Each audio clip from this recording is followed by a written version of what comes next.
말씀은 누가복음 9장으로 오늘은 보고서 다음 주에 다시 창세기로 가도록 하겠습니다. 누가복음 9장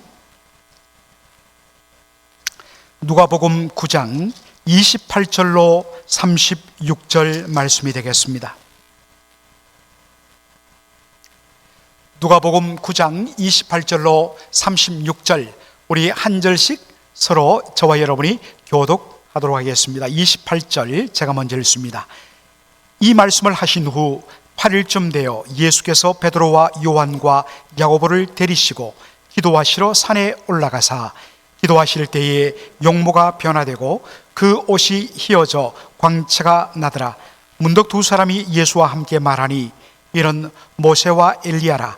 영광 중에 나타나서 장차 예수께서 예루살렘에서 별세하실 것을 말씀하실세 베드로와 및 함께 있는 자들이 곤하여 졸다가 아주 깨어 예수의 영광과 및 함께 선 두 사람을 보더니 두 사람이 떠날 때에 베드로가 예수께 여짜오되 주여 우리가 여기 있는 것이 좋사오니 우리가 초막 셋을 짓되 하나는 주를 위하여 하나는 모세를 위하여 하나는 엘리야를 위하여 하사이다 하되 자기의 하는 말을 자기도 알지 못하더라.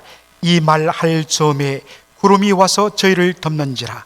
구름 속으로 들어갈 때에 저희가 무서워하더니 구름 속에서 소리가 나서 가로되 이는 나의 아들 곧 택함을 받은 자니 너희는 저의 말을 들으라 하고 다같이요 소리가 그침에 오직 예수만 보이시더라. 제자들이 잠잠하여 그 본 것을 무엇이든지 그때에는 아무에게도 이러지 아니하니라. 아멘. 오늘 저는 누가복음 9장 28절로 36절의 본문을 가지고 별세복음이란 제목으로 말씀을 전하고자 합니다. 성도 여러분, 얼굴이란 말이 있지요. 얼굴, 순수 우리의 한글인데요, 이 얼굴이란 말이 어떻게 해서 생겨났을까? 국어학자들이 많이 연구를 합니다. 하는 주장마다 조금씩 다르는데 이 민간에 널리 유포된 그러한 해석이 있어서 소개를 해드립니다. 여러분, 이 얼굴이란 말은 우리의 내면색의 혼을 가리키는 얼이라는 말과 그리고 꼴을 가리키는 우리의 형태를 가리키는 꼴이란 말, 그래서 원래는 얼꼴인데 이것이 점차 변형되어서 얼굴이 되었다. 혹은 혼을 뜻하는 얼이란 단어와 그리고 굴이란 것은 여러분 통로 아닙니까? 통로를 뜻하는 굴이란 단어가 합쳐져서 얼굴이란 단어가 되었다. 그래서 얼굴이란 것은 뭐냐? 바로 우리의 내면의 세계, 내면의 모습을 겉으로 드러내는 통로가 바로 얼굴이란 것입니다. 여러분들 인생을 쭉 살아오면서 이제 사람의 얼굴을 보면 딱 그분의 어떤 삶의 여정이라든지 그분의 어떠한 모습을 어느 정도 잡게 됩니다. 우리가 일전에 당회를 하는데 어느 장로님이 그런 말씀을 하시더라고요. 사업을 몇십 년간 하면서 수많은 사람들을 겪어보다 보니까 이제 딱 보면 사업적으로 이분의 스타일은 이렇다는 것이 딱 감지된다는 것입니다. 맞아요. 목회를 해도 그렇습니다. 제가 종종 농담 삼아서 목회를 한 4, 5년 하다 보니까 이제 성도의 사람의 손만 딱 잡아도 그분이 어떤 분인지 감이 온다. 제가 무슨 관상을 하거나 그런 것도 아닌데 오랫동안 성도들을 섬기고 성도들의 영혼을 그렇게 위하여 섬기다 보니까 감이 있습니다. 그래서 그런 감이 있는데 대부분 여러분 그럴 겁니다.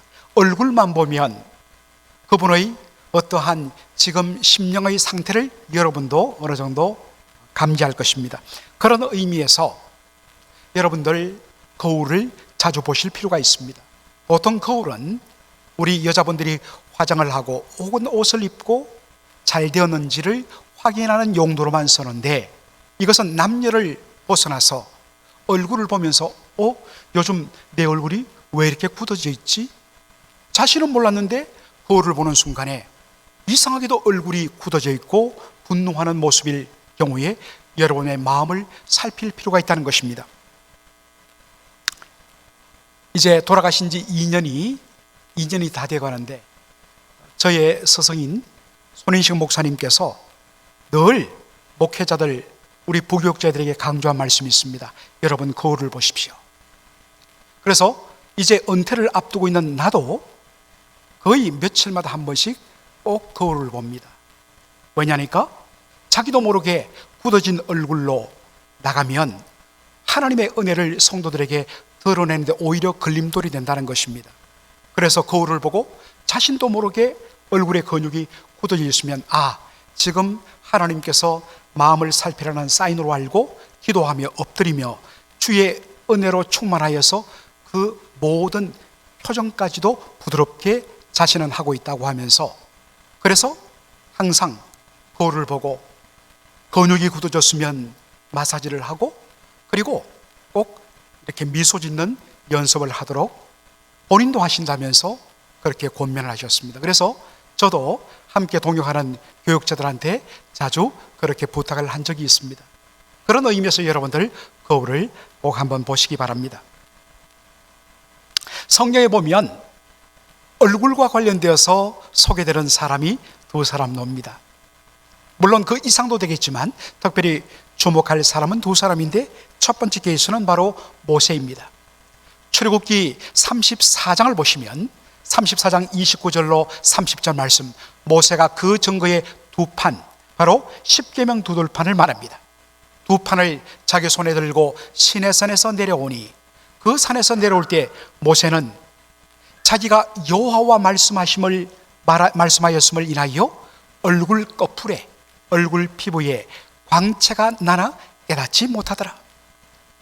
아론과 온 이스라엘 자손이 모세를 볼 때에 모세 얼굴 거풀에 광채남을 보고 그에게 가까이 하기를 두려워하였다라고 말씀합니다. 여러분, 이 말씀의 배경을 아실 것입니다. 하나님께서 모세를 시내산 정상으로 부르셨습니다. 40일간 하나님과 대면하면서 말씀을 받았습니다. 하나님과 40일을 대면하여 지내는 동안에 모세의 얼굴에 광채가 났습니다.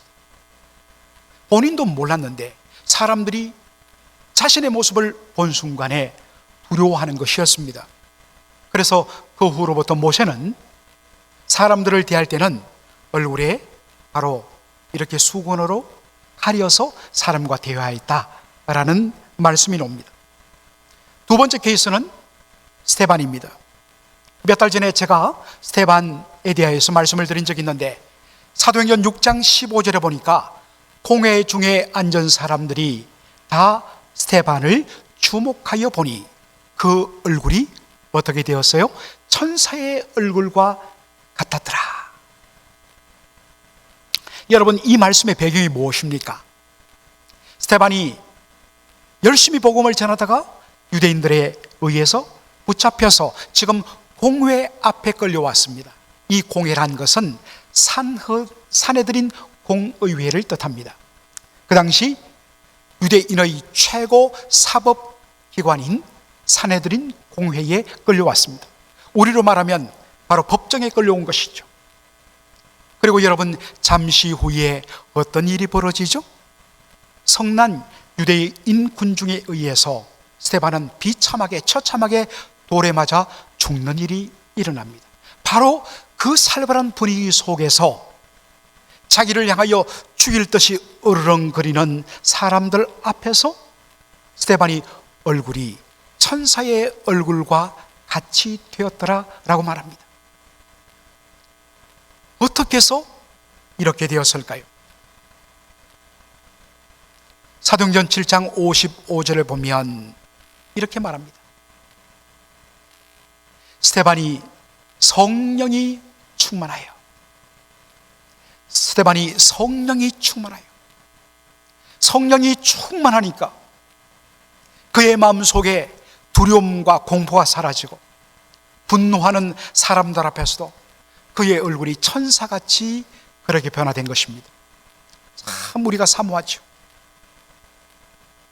그런데 이들과는 차원이 다른 얼굴의 용모가 변화된 분이 있습니다. 바로 예수님이십니다. 우리 누가복음 9장 28절로 29절 보도록 하죠. 이 말씀하신 후, 여러분, 이 말씀하신 후란 것은 바로 앞에 놓은 가이사랴 빌립보에서 예수님이 제자들에게 묻습니다. 너희는 나를 누구라 하느냐? 그랬을 때 베드로가 제자들을 대표하여 말하죠. 주는 그리스도시요 살아계신 하나님의 아들이십니다. 그리고 그 후에 사건이 하나 있죠. 바로 그 사건 후에 8일이 지난 후 예수님께서 베드로, 요한, 야고보 세 사람을 데리시고 산으로 데리고 가십니다. 어느 산인지 모릅니다. 그런데 그 산에 올라가서 기도하실 때에 어떤 일이 일어났다고요? 예수님의 용모가 변화되고 그 옷이 휘어져 광채가 나는 사건이 벌어졌습니다. 그래서 이 산이 어느 산인지 모르지만 우리는 이 산을 변화산이라 그렇게 부르죠.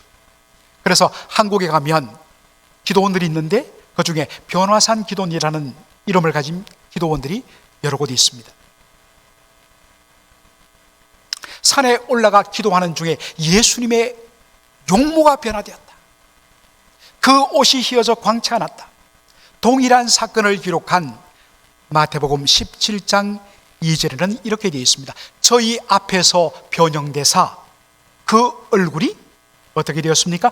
해같이 빛났다. 그 얼굴이 해같이 빛났습니다. 그런데 여러분, 모세와 스데반의 얼굴이 변화된 것과 예수님의 얼굴이 변화된 것에는 근본적인 차이가 있습니다. 스데반과 모세는 저와 여러분과 동일한 성정을 가진 인생입니다. 원래 우리 인생 속에는 빛이 없습니다. 그런데 언제 빛이 있느냐? 하나님의 영광을 대면하고 성령의 충만함을 받을 때에 그 심령이 변화됨으로 말미암아 얼굴에 빛이 난다는 것입니다. 그런데 예수님은 달랐습니다. 예수님 속에는 근본적으로 빛이 있으셨습니다.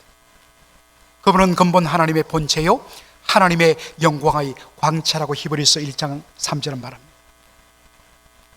그분은 근본 빛을 가지고 계시는 분이기 때문에 그분이 원하시면 얼마든지 빛을 드러내시며 얼굴이 변화되실 수 있는 분이십니다. 이것은 예수님이 누구신가를 보여줍니다. 그분은 근본 빛이시라. 그분은 성부 하나님과 동등하신 참 하나님이시라는 것을 보여주는 것입니다. 그리고 예수님의 옷이 휘어졌다라고 되어 있습니다. 여러분, 이것이 무엇을 의미할까요? 이것을 알기 위해서는 우리는 구약성경 다니엘서 7장 9절을 볼 필요가 있습니다. 다니엘이 환상 중에 한 장면을 보게 되는데, 내가 보았는데 왕자가 놓이고 왕이 앉는 보좌, 왕자가 놓이고 거기에 옛적부터 항상 계시니 누구십니까? 옛적부터 항상 계시니 영원 전부터 영원토록 계시는 하나님께서 거기에 좌정하셨는데, 보니까 그 옷은 희기가 눈과 같더라.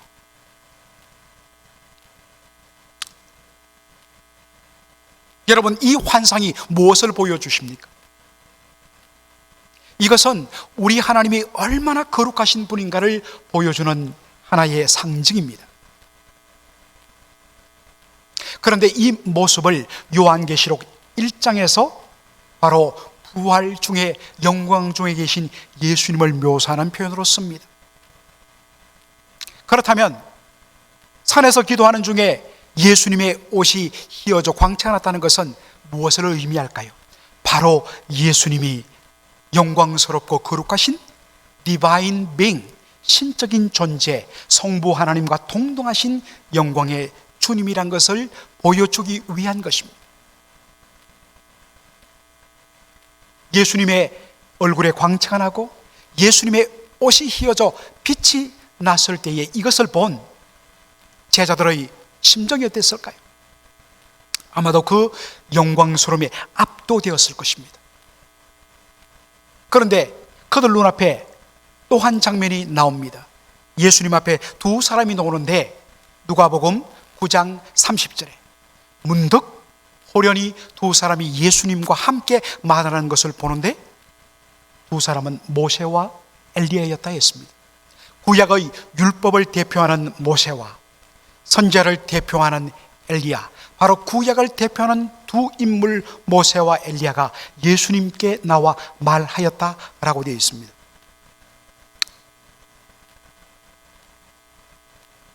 이 사건을 같이 기록한 마태, 마가에는 그냥 말하였다라는 이야기만 오지 말한 대화 내용이 나오지 않습니다. 그런데 누가복음에는 모세와 엘리야가 나타나 예수님과 대화한 그 내용이 나오는데 31절 보도록 하겠습니다. 무슨 말을 했느냐? 장차 예수께서 예루살렘에서 별세하실 것을 말씀하시며, 장차 예수께서 예루살렘에서 별세하실 것을 말씀할세. 여러분, 별세가 무엇입니까? 우리가 어른들이 세상을 떠날 때에 바로 세상과 이별하다, 세상을 떠난다 할 때 우리 별세하셨습니다 라는 말 쓰지 않습니까? 별세라는 것은 죽는 겁니다. 이 이야기를 듣는 순간에 베드로, 요한, 야고보 제자들의 마음속에 큰 충격이 임했을 것입니다. 왜냐하면 그들이 기대했던 예루살렘에서 예수님이 펼치실 모습과 완전히 달랐기 때문입니다. 그들은 기대했습니다. 지금 누가복음 이제 9장 50절 이하로 내려가면 예수님께서 예루살렘을 향하여 출발하는 장면이 나옵니다. 예수님께서 예루살렘을 향하여 올라가기 바로 직전에 경험한 말씀인 것입니다. 그들이 기대하는 바, 예수님께서 예루살렘에 입성하시면 그의 신적인 능력으로 로마 군대를 단번에 물리치고 예루살렘에 다윗의 왕국을 재건하고 보좌에 앉으실 것이라는 기대를 냈습니다. 그렇게 되면 자신들도 예수님 옆에서 한자리 할 것이라는 기대감이 있었습니다. 그런데 예수님이 예루살렘에 올라가셔서 뭐 하신다고요? 별세 하신다는 겁니다. 더군다나 예수님의 죽음은 어떤 죽음입니까? 예루살렘에 올라가면 장로들과 서기관들과 바리새인들에 의해서 붙잡혀 고난당하고 그리고 십자가에 못 박혀 죽을 것이라고 예수님 말씀하셨습니다.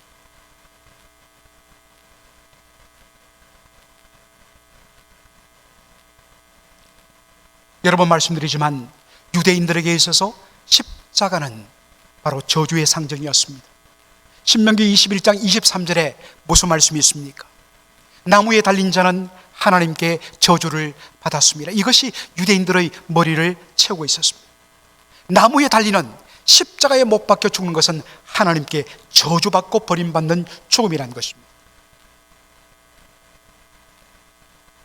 주는 그리스도시요 살아계신 하나님의 아들, 그리스도 메시아요 하나님의 아들이신 예수님이 예루살렘에서 나무에 달려 십자가에 못 박혀 하나님께 저주받고 버림받는 죽음을 당한다. 있을 수 없는 일이었습니다.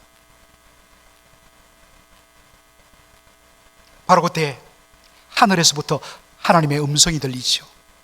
누가복음 9장 34절로 35절 말씀입니다. 구름 속에서 소리가 나서 가로되 이런 나의 아들 곧 택함을 받은 자니 너희는 저의 말을 들으라. 동일한 사건을 기록한 마태복음 17장 5절에서는 이렇게 표현되어 있습니다. 말할 때에 호련히 빛난 구름이 저희를 덮으며 구름 속에서 소리가 나서 가로되 이는 내 사랑하는 아들이요 내 기뻐하는 자니 너희는 저의 말을 들으라 하는지라. 여러분, 구름 속에서 말씀이 들릴 때 있죠? 보통 신약이나 구약에서 구름은 하나님의 영광스러운 임재를 가리킵니다. 이것을 우리는 하나님의 쉐키나의 영광이라고 이야기합니다. 쉐키나란 이 말은 하나님이 임하시다, 하나님이 거하시다라는 히브리어입니다. 하나님께서, 영광의 하나님이 이 땅 위에 우리 가운데 임하시고 거하시니까 그 영광스러움은 얼마나 크겠습니까? 하나님께서 우리 인생 가운데 영광스럽게 임하시는 상징이 뭐냐? 구름이에요. 그래서 여러분, 예수님께서 장차 이 땅에 재림하실 때 어떻게 오신다고 그랬죠? 구름 타고 오시리라. 많은 분들이 예수님이 소롱처럼 구름 위를 타고 슉 내려오는 것으로 생각해요. 그게 아니죠. 구름이 가지는 영광의 임재, 바로 이 땅에 영광스럽게 임하시는 그분은 영광의 하나님의 아들이라는 바로 그러한 의미를 담고 표현하기 위해서 구름 타고 오시리라. 그 구름 속에서 하나님의 음성이 들렸습니다. 이는 내 사랑하는 아들이요 내 기뻐하는 자라. 십자가에 못 박혀 죽는 것은 하나님께 저주받고 하나님께 버림받는 비참한 죽음이라고 인식되었는데, 그 아들을 향하여 이는 내 사랑하는 아들이요 내 기뻐하는 자라. 여러분, 기뻐한다는 이 표현을 히브리식으로 바꾸면 영광을 받는다는 뜻입니다. 헬라식으로 표현하면 기뻐하다가 되겠지만 히브리어식으로 바꾸면 영광을 받는다는 것입니다. 어떻게 저주의 죽음, 십자가의 죽음이 하나님께 영광이 되는 것일까요? 여러분, 이 모든 것을 해결하는 바로 열쇠가 뭐냐? 별세란 단어입니다. 여러분, 별세란 말, 이것을 헬라어 성경으로, 누가복음은 헬라어로 기록되어 있는데 헬라어 성경으로 보면 별세란 말이 엑소도스라고 되어 있습니다. 여러분, 이 엑소도스라는 헬라어에서 그대로 빌려온 단어가 뭐냐? 엑스더스입니다. 출애굽. 여러분, 엑스더스 출애굽이 뭡니까?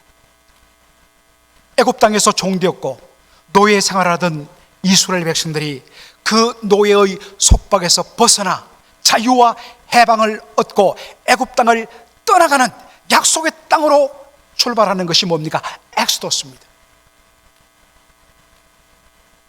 그런데 출애굽기에 보면 이스라엘 백성들의 엑소더스, 출애굽을 가능하게 만들었던 사건이 있는데 그것은 장자 죽음 심판의 장입니다. 하나님께서 말씀하십니다. 애굽 땅에 있는 모든 처음 난 아이들, 그것이 바로 왕의 아들이든 저 가난한 농부의 아들이든 아니면 노예의 아들이든 모든 처음 난 아들은 다 죽을 것이다.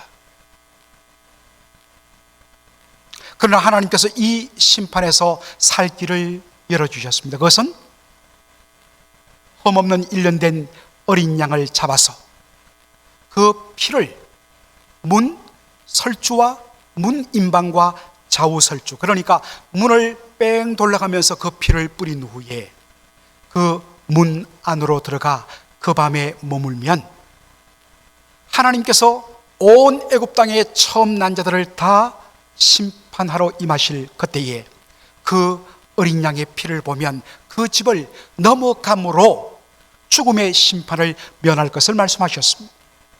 이 약속의 말씀을 믿고 어린 양을 잡아 그 피를 뿌리고 그 집안에 머물렀던 이스라엘 백성들은 한 사람도 죽지 않고 다 살아날 수 있었습니다. 바로 이 사건을 기념하기 위하여 만든 절기가 뭐냐? 유월절입니다. 여러분, 유월절 어린 양 한자로 되어 있습니다. 넘을 류 그리고 넘을 월.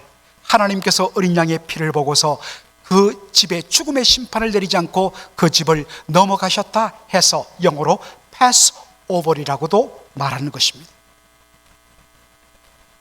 이스라엘 백성들이 어떻게 엑소더스를 할 수 있느냐, 어떻게 노예의 신분에서 해방되어 그들이 자유와 구원을 얻게 되었느냐, 바로 유월절 어린 양의 피, 유월절 어린 양의 죽음 때문에 이스라엘 백성들이 엑소더스 출애굽을 하게 되었다는 것입니다.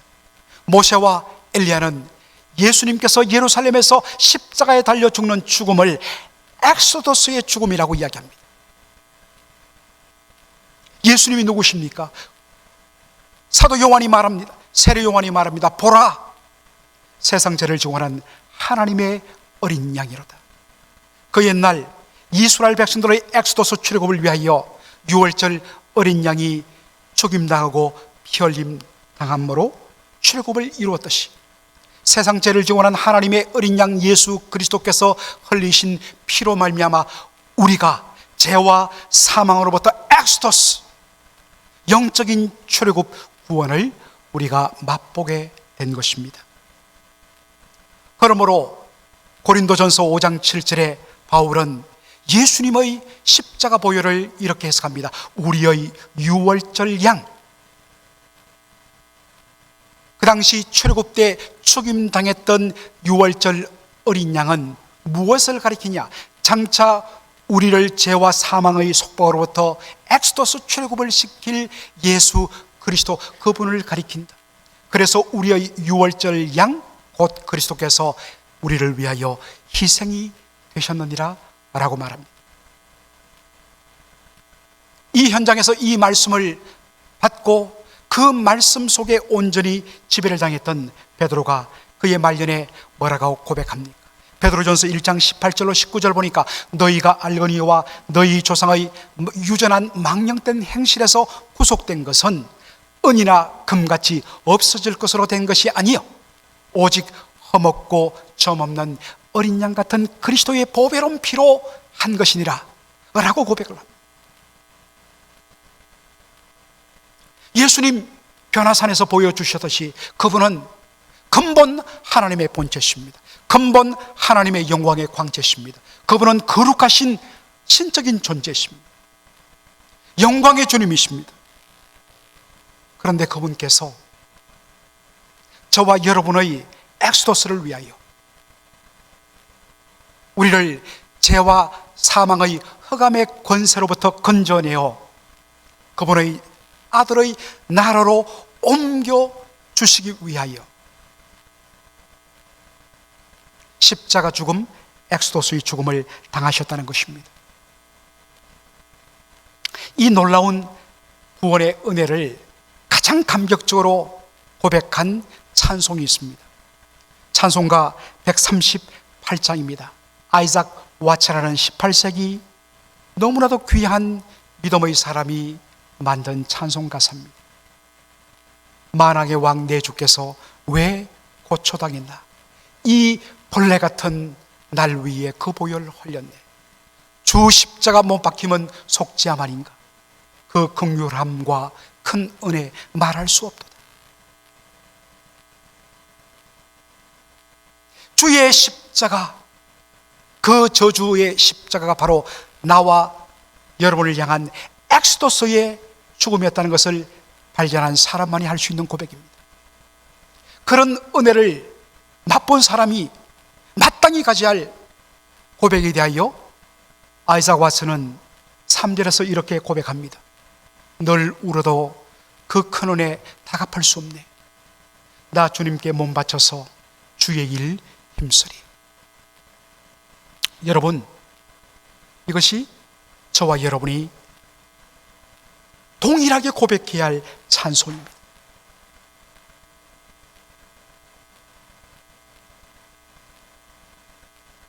그 십자가의 죽음은, 그 저주의 죽음은 저와 여러분을 출애굽시키기 위한 엑소더스의 죽음이다. 이 복음의 감격을 가지고